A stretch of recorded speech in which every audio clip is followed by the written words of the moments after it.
Imagine you are cleaning a hallway at midnight. The house is quiet. Everyone is asleep. And then you hear it. A scratch. Faint. Soft. Almost nothing. But something inside your chest tightens, because that sound, it doesn't feel like pipes. It doesn't feel like rats. It feels like fingers. Like someone dragging their hands slowly across the inside of a wall, hoping, praying, that someone on the other side might finally stop and listen. You press your ear to the cold wood. You hold your breath. And then you hear it. A sob. Weak. Muffled. The kind of cry that comes from someone who has been crying for so long, they've almost forgotten why they started. Now ask yourself, what would you do? Would you walk away? Tell yourself it's nothing? Go back to your cart, your mop, your quiet life, and pretend you heard nothing at all? Or would you pick up the nearest tool and start breaking down the wall? This is the story of a woman who chose to break the wall.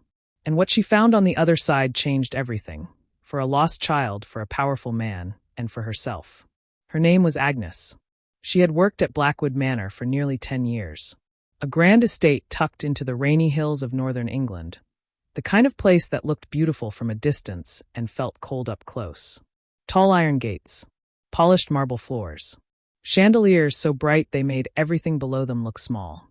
Agnes was one of those people who kept the manor running without anyone ever really noticing. She arrived before sunrise and left after dark. She knew which floorboards creaked and which doors stuck in the rain. She knew the names of every painting on the wall, every vase on every shelf, every unspoken rule of the house. And the most important rule of all? Never, under any circumstances, enter Mr. Edmund Ashford's private East Wing without a direct order. Ashford was the billionaire who owned Blackwood Manor. A man of controlled silences and measured words. He was not cruel in any obvious way. He simply made you feel very clearly that there was a line, and that your job was to stay on your side of it. Agnes had respected that line for 10 years. Tonight, she almost didn't. It was past midnight when she pushed her cleaning cart along the east corridor. Most of the household had gone to bed hours ago. The hallway lights flickered softly, a habit of old wiring that nobody had ever bothered to fix, and the only sounds were the wheels of her cart and the distant murmur of rain against the windows. She was almost at the end of the corridor when she stopped. There it was, a scratching sound, coming from behind the sealed door of Ashford's private room. Low and rhythmic, almost like a pattern, scratch, pause, as if something or someone was trying to be heard without daring to be too loud. Agnes stood completely still. Pipes, she told herself. Old pipes. This house is full of them. She started walking again. The scratching continued. She slowed down. Rats, she told herself. It's just rats. Go home, Agnes. It's midnight. You're tired. But then the scratching stopped. And in the silence that followed, in that brief, breathless gap, she heard something else. A cry. Soft. Desperate. The sound of someone who had almost given up hope of being found. Agnes's hand dropped from the cart handle. Her heart was beating so loudly she could feel it in her throat. She walked back slowly, step by careful step, until she stood directly in front of the sealed door. She pressed her palm flat against the wood. Then she pressed her ear. And she listened. There are moments in life that split quietly into before and after. Moments where you don't fully understand what's happening, but some deep, ancient part of you already knows that you are standing at a crossroads. And that whichever direction you choose, you will carry it with you for the rest of your life. This was Agnes's moment. Every sensible thought in her head told her to walk away. She had no orders, no permission, no protection. If she was wrong, if this was nothing, she would lose her job. She would lose the income that kept her family afloat. She would lose the 10 years of quiet trust she had built inside these walls. But her mother's voice rose up inside her, clear as a bell. Silence, Agnes, when it protects the wrong person. That's not peace. That's just fear wearing a quiet face. She looked at the wall beside the sealed door. She had always noticed it, always felt it was slightly off, slightly newer than the surrounding stone. The plaster was uneven. The color was different, as if it had been patched over recently, carefully, deliberately. She reached for the metal tool on her cart. Her hands were shaking. She whispered a prayer, short and honest, the kind you say when you're not sure God has time for long ones. And she raised the tool to the wall. The first strike was soft. Barely a tap. Dust fell like powder, settling on her dark uniform like snow. She paused. She listened. And then from behind the wall came a knock. Slow. Painful. Deliberate. 1, 2, 3. Like someone using every last bit of strength they had, just to say, I'm here. I'm still here. Please don't stop. Agnes closed her eyes for just a second. And when she opened them, something had changed in her face. The fear was still there. It didn't go anywhere. But it had moved aside just enough to let something stronger stand in front of it. She raised the tool again. And this time she did not stop. Strike after strike, the plaster crumbled. Dust filled the air around her. Her arms ached. Her ears stayed sharp, alert to every footstep in every distant corridor. She worked fast and she worked quietly, whispering through the growing crack. Soft words, careful words, the kind you use when you don't want to frighten someone who is already terrified. Can you hear me? I'm here. I'm not going to hurt you. Can you hear me? The boards behind the plaster were old and dark, sealed tight as if someone had wanted to make absolutely sure that whatever was behind them stayed there forever. Agnes wedged the tool into the gap and pushed. The wood groaned. She pushed harder. And then the boards gave way, sudden and loud, and Agnes stumbled back, catching herself against the corridor wall, breathing hard, dust in her eyes and her lungs. She blinked. She looked. And two eyes stared back at her. She would never forget those eyes for the rest of her life. They belonged to a young boy, small, pale, crouched in the hollow darkness behind the broken wall. His clothes were torn. His face was streaked with old tears and newer dust. He raised one arm slowly to shield himself from even the dim hallway light, as if brightness itself had become something to fear. He had forgotten what it felt like to be found.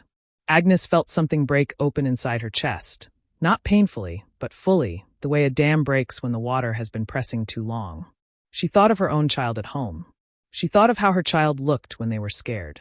And she understood, in that instant, that no amount of rules or loyalty or quiet obedience would ever be worth the price of leaving this boy behind that wall 1 second longer.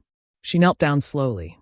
She unwrapped the scarf from around her own neck, and she draped it gently across his thin shoulders. You're safe, she whispered. I've got you. You're safe now. The boy reached out and gripped her sleeve. And he held on.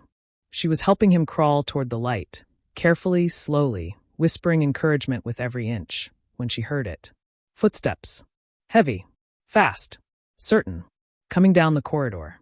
Agnes pulled the boy close, placing herself between him and whatever was coming, her heart hammering, her jaw set. The door at the end of the corridor burst open, and Edmund Ashford stood in the frame. His eyes moved from the broken wall, to the boy, to Agnes. The Manor's music played on somewhere far below them, smooth and elegant and completely unaware. And the silence that filled the corridor between the three of them was the heaviest thing Agnes had ever stood inside. Chapter 2 coming. The confession, the kneeling, and the mourning that changed Blackwood Manor forever. There is a particular kind of silence that has nothing to do with sound. It is the silence that fills a room when the truth has finally arrived. Uninvited, undeniable, and too large to pretend away. It presses against the walls. It sits on your chest. It looks you directly in the eye and refuses to blink first. That was the silence standing in the east corridor of Blackwood Manor at midnight. 3 people. 1 broken wall. And a secret that wealth and power had kept buried for longer than anyone in that hallway wanted to admit. Edmund Ashford had not moved from the doorway. He was still in his silk robe, his silver hair slightly disheveled, his face carrying the particular expression of a man who had spent years controlling every room he walked into, and had just walked into one he could not control at all. His eyes moved slowly. First to the wall, the broken plaster, the splintered boards, the hollow darkness beyond. Then to the boy, small, trembling, wrapped in a housekeeper's scarf, gripping a housekeeper's sleeve as though she were the only solid thing left in the world. Then to Agnes, standing upright, chest still heaving from the effort, not one single step backward in her posture. He opened his mouth. He closed it. He had no words. And for a man like Edmund Ashford, that was perhaps the most devastating thing of all. It was Agnes who spoke first. She did not shout. She did not accuse. She did not cry, though everything inside her wanted to. She simply looked at the most powerful man she had ever worked for, and she asked him the question that had been burning in her chest since the moment those 2 eyes blinked at her from behind the broken wall. "Why?" she said quietly. "Is there a child sealed inside your wall?" The question landed like a stone dropped into still water. You could almost watch the ripples move across Ashford's face, shock, then anger, then something older and much harder to name. Something that looked, if you watched closely enough, like a man finally meeting a version of himself he had been running from for years. He staggered back a single step. His hand found the doorframe. And then slowly, like a tower that had been cracking from the inside long before anyone could see it, Edmund Ashford began to come apart. He crossed the corridor. He lowered himself into the chair beside the window. He put his face in his hands. And Agnes waited. She did not move from the boy's side. She did not soften her stance. But she waited because she understood instinctively that what was about to come out of this man needed to come out fully. Every last dark and shameful piece of it, or nothing that followed would ever truly heal. The confession came slowly at first. Then all at once.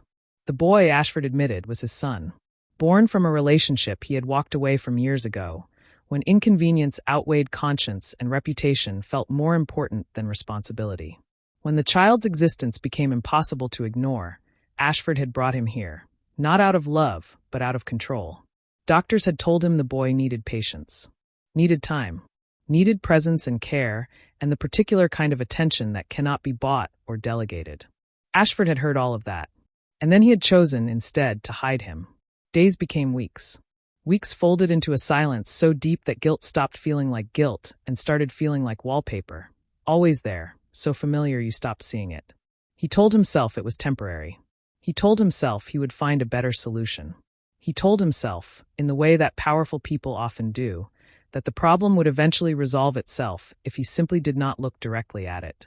But problems sealed behind walls do not resolve themselves. They scratch. They sob. They knock, slow and painful, until someone on the other side finally stops walking and listens. Agnes let him finish. Then she said something that Ashford would carry with him for the rest of his life. She did not say it with cruelty. She did not say it with satisfaction. She said it the way her mother had always taught her to deliver hard truths, gently, but without pulling the punch. Mistakes, she said, destroy lives when they are hidden. But courage, real courage, begins the moment you stop hiding and start making it right. The room was completely still. And then she said the second thing, the thing that perhaps mattered even more. Look at him, she said. Not as your shame, not as your secret. Look at him as your son, because that is what he is. And he has been waiting, in the dark, for you to remember that. Ashford looked up slowly. And for the first time, he truly looked at the boy. Not at the problem. Not at the complication. Not at the consequence of a decision he wished he could unmake. He looked at his son. A child with his own eyes, with his own hands. Pale and thin and frightened, yes, but alive. Still here. Still holding on. Something in Ashford's face collapsed completely then. Not in weakness, but in the particular way that walls collapse when they were never supposed to be built in the first place. He rose from the chair. He crossed the room. And he knelt down on the cold marble floor in front of his son. If Agnes lived to be 100 years old, she believed she would never witness a moment quite like the one that unfolded in front of her in that corridor. A billionaire, a man who commanded boardrooms and bent contracts and had never once, in her decade of service, allowed himself to be seen as anything less than entirely in control, kneeling on the floor. Hands trembling, voice stripped of every layer of authority it had ever worn. "I'm sorry," he whispered. "I am so sorry. I never should have." The words broke apart before he could finish them. The boy stood very still. Children who have been hurt by the people who were supposed to love them do not rush back into open arms. They stand and they watch and they measure, quietly and carefully, whether what they are seeing is real or whether it is simply another form of disappointment wearing a kinder face. This boy had been disappointed before. He watched his father for a long moment, this kneeling, broken, weeping man, and something moved behind his eyes. Not forgiveness, not yet. Forgiveness takes time, and time takes trust, and trust has to be built like a wall, slowly, carefully, one honest brick at a time. But something, a flicker, faint and fragile, like a single candle in a very large, very dark room. He leaned forward, just slightly, just enough. And that was enough for tonight. By the time dawn arrived, Blackwood Manor looked exactly the same from the outside. The iron gates still stood tall. The windows still gleamed. The gardens were still immaculate, still perfectly shaped, still entirely indifferent to everything that had happened inside the walls they surrounded. But inside, everything was different. Doctors arrived quietly in the early morning, summoned by Ashford himself. They examined the boy with gentle hands and careful voices, and the sight of proper medical attention, something so ordinary, so basic, made Agnes have to turn away for a moment and collect herself. The household staff gathered in doorways and at the edges of corridors, drawn by the kind of instinct that tells people when something significant has shifted. They watched in silence, and in their eyes Agnes could read everything they had perhaps sensed for months, but never dared to name. Ashford stood before them all, every housekeeper, every gardener, every cook and driver and groundskeeper who kept Blackwood Manor breathing, and he said the words out loud. That this child was his son, that the boy would be living openly in the manor, as family, with every care and comfort and dignity he deserved. His voice shook the entire time. Not one person in that room looked away. Then he turned to Agnes. He thanked her, not quietly, not privately, not in the careful transactional way that powerful people sometimes thank the people who work for them. He thanked her in front of everyone. He said, plainly and without qualification, that her courage had saved not only a child's life, but his own humanity, which he had come very close, he admitted, to losing entirely. Agnes nodded once, straightened her uniform, and went back to work. The weeks that followed were not a fairy tale. Healing never is. There were difficult days. Days when the boy woke screaming from nightmares. Days when Ashford didn't know the right words and said the wrong ones. Days when the distance between a father and a son who had lost years together felt impossibly wide. But Ashford showed up. Every day. He showed up when it was uncomfortable. He showed up when he didn't know what to do. He showed up when the boy didn't want to see him, and he waited, patiently, humbly, outside the door until the boy was ready. And slowly, the way all real things grow, something began to take root. Color returned to the boy's cheeks. His appetite came back. And then, one afternoon, Agnes heard something she had never heard in 10 years of working at Blackwood Manor. Laughter. Coming from the garden. She walked to the window and looked out. The boy was running, actually running, across the grass, coat flapping, face turned up to the pale English sky. And Ashford was chasing him, laughing too, completely undignified, completely unguarded, completely free of every polished and careful thing he had spent his whole life maintaining. Agnes smiled. She turned back to her work. It was on a quiet Tuesday evening, weeks later, that the moment came. Agnes was at the far end of the corridor, the same corridor where everything had begun, when she heard the boy's voice drifting out from the sitting room. She wasn't trying to listen. She was simply passing by. But she heard it. One word. Small and simple, and carrying the weight of everything that had been lost and found and slowly, painstakingly rebuilt. Father. She stopped walking. Through the sitting room door, she could hear nothing for a moment, just silence. And then she heard Ashford's breath catch. And then, unmistakably, she heard him cry. Not the guilty, collapsing tears of that midnight corridor. These were different. These were the tears of a man who had been given something he knew he did not fully deserve, and was receiving it anyway, with both hands open and his whole heart present. Agnes stood in the corridor for just a moment longer. Then she straightened her scarf, the same scarf she had once wrapped around a frightened boy's thin shoulders in the dark, and she walked on. She never thought of herself as a hero. She was a housekeeper. She pushed a cart. She cleaned floors that other people dirted and polished surfaces that other people smudged and maintained a house that other people lived in. But on one ordinary midnight, in one flickering corridor, she heard a sound that everyone else had been too comfortable or too afraid to hear. And she made a choice. Not a grand, dramatic movie poster choice. A quiet one.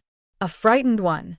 A choice made with shaking hands and a borrowed prayer and her mother's voice in her chest. She chose not to walk away. And sometimes, this is the part worth remembering, sometimes that is all that courage is. Not the absence of fear. Not the certainty that everything will work out.